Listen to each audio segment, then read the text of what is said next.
ஒரு அரைக்கோளம் மற்றும் ஒரு உருளை.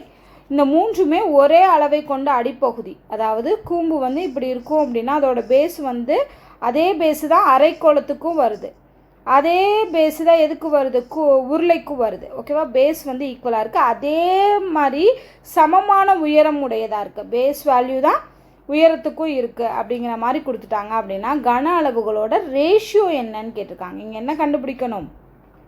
கன அளவோட ரேஷியோ. ஸோ இப்போ 3 இதுக்குமே நமக்கு ஃபார்முலா தானே. ஃபஸ்ட்டு கூம்பு, அடுத்து அரைக்கோளம், அடுத்து உருளை. இதுக்குரிய வால்யூம்க்கான ஃபார்முலா என்ன?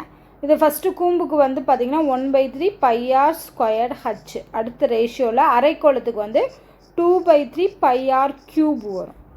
அடுத்த ரேஷியோவில் உருளைக்கு வந்து πr²h. ஓகேவா? ஸோ இதில் என்ன சொல்லிட்டாங்கன்னா இவங்க ஒரே பகுதியும் சமமான உயரத்தையும் இருக்கிறதுனால இங்கே ரேடியஸுங்கிறது எதுக்கு ஈக்குவலாக இருக்கும்? ஹைட்டுக்கு ஈக்குவலாக இருக்கும். அப்போ ஆரும் ஹச்சும் ஈக்குவல் தானே. அப்போ நான் ஆர் இருக்க இடத்துலலாம் என்ன போட்டுறேன்? ஹச்சு போட்டுறேன்னா எனக்கு என்ன வரும்?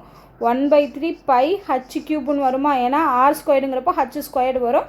So h³. அதே மாதிரி இங்கே பார்த்தீங்கன்னா 1/3 πh³ வரும், h³ வரும். ஸோ இங்கே என்ன அது ரேஷியோவில் இருக்குன்னா சேம் வேல்யூஸ் எல்லாம் கேன்சல் ஆயிருமா? பை கேன்சல் ஆயிரும், h³ கேன்சல் ஆயிரும். இப்போ மிச்சம் என்ன இருக்குது?